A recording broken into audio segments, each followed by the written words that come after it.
అందరికీ ముందుగా నమస్కారం.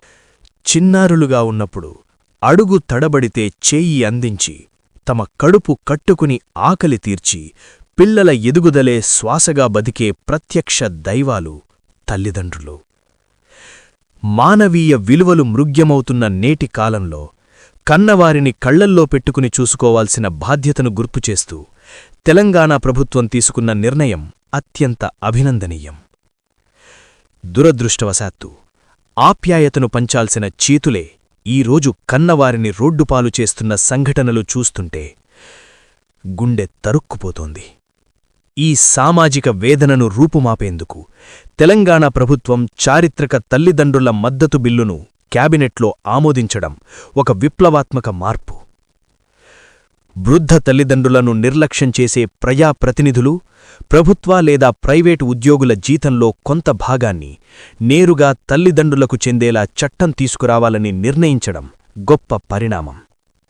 ఇది బాధ్యతను విస్మరిస్తున్న బిడ్డలకు వారి కర్తవ్యాన్ని గుర్తుచేసే ఒక హెచ్చరిక, అమ్మా నాన్నల ఆత్మగౌరవాన్ని కాపాడే ఒక భరోసా. ఈ బిల్లు మన దేశానికి స్ఫూర్తిదాయకం, యావత్ ప్రపంచానికి ఒక దిక్సూచి. కన్నవారే ప్రత్యక్ష దైవాలనే సత్యాన్ని విస్మరిస్తున్న నేటి తరానికి ఈ నిర్ణయం ఒక గొప్ప పాఠం. వృద్ధాప్యంలో వారు కోరుకునేది విలాసాలు కాదు, కేవలం తమ బిడ్డల ప్రేమని, తోడుని మాత్రమే. ఆ తోడుని చట్టబద్ధం చేస్తూ వారి కళ్లల్లో ఆనందాన్ని నింపేలా ఈ సాహసోపేతమైన మానవీయ నిర్ణయం తీసుకున్న తెలంగాణ రాష్ట్ర ప్రభుత్వానికి నా హృదయపూర్వక కృతజ్ఞతలు. గత 2 నెలల నుంచి నేను రోజు చాలా మందిని ఫిర్యాదుదారుల్ని కలవడం జరుగుతుంది. రకరకాల పేరుతోని రకరకాల చీటింగ్ యాన్యువల్తోని కేసెస్ ఉంటావు. బట్ కొన్ని కేసెస్ చాలా అంటే చాలా బాధ కలిగిస్తుంది. ఎందుకంటే చాలా మంది అమ్మ నాన్నలు వచ్చి మా పిల్లలు మనకు పట్టించుకుంటలేరు, మా ఆస్తులు రాపించుకొని మనకంతా బయట పంపించారు, లేదంటే ఒక చిన్న ఇల్లులో పెట్టారు, మనకు రోజు కూడా గడపడము చాలా కష్టమవుతుందని చెప్పి వాళ్ళు చెప్పడం జరుగుతుంది. వాళ్ళందరూ కూడా పిల్లల్ని పిలిపించి మీరు కౌన్సిలింగ్ చేయండి సార్, కేసు కట్టండి అని చెప్పి చెప్పడం జరుగుతుంది.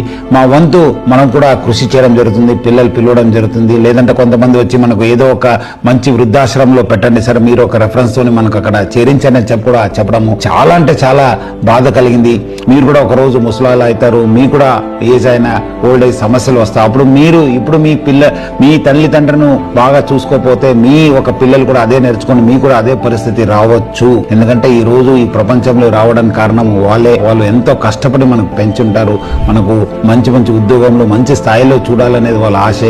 మనము ఆ స్థాయి చేరిన తర్వాత వాళ్ళని మర్చిపోవడం అనేది చాలా అంటే చాలా మంచి పద్ధతి కాదు, చాలా ఒక హీనమైన చర్య. సో ప్రజలందరూ కూడా కోరుతున్నాను, మీరందరూ కూడా మీ తల్లిదండ్రులను జాగ్రత్తగా చూసుకోండి. అలాంటి కేసు ఉన్నప్పుడు డెఫినెట్లీ మనం కూడా స్ట్రింజెంట్ యాక్షన్ తీసుకుంటాను. వాళ్ళ పిల్లల పైన వాళ్ళకి సంబంధించిన వాళ్ళు ఎక్కడ పని చేస్తాను వాళ్ళు కూడా దృష్టికి తీసుకెళ్లడానికి ప్రయత్నం చేస్తాను. ఎందుకంటే మళ్ళీ వాళ్ళు కూడా తెలియాలి చట్టం తన పని చేయాల్సి వస్తుంది. సో ప్రజలను కూడా అవకాశం కల్పించొద్దు, అమ్మ నాన్నల్ని బాగా చూసుకోండి అని చెప్పి నేను ప్రజలను కూడా మరీ కోరుతున్నాను.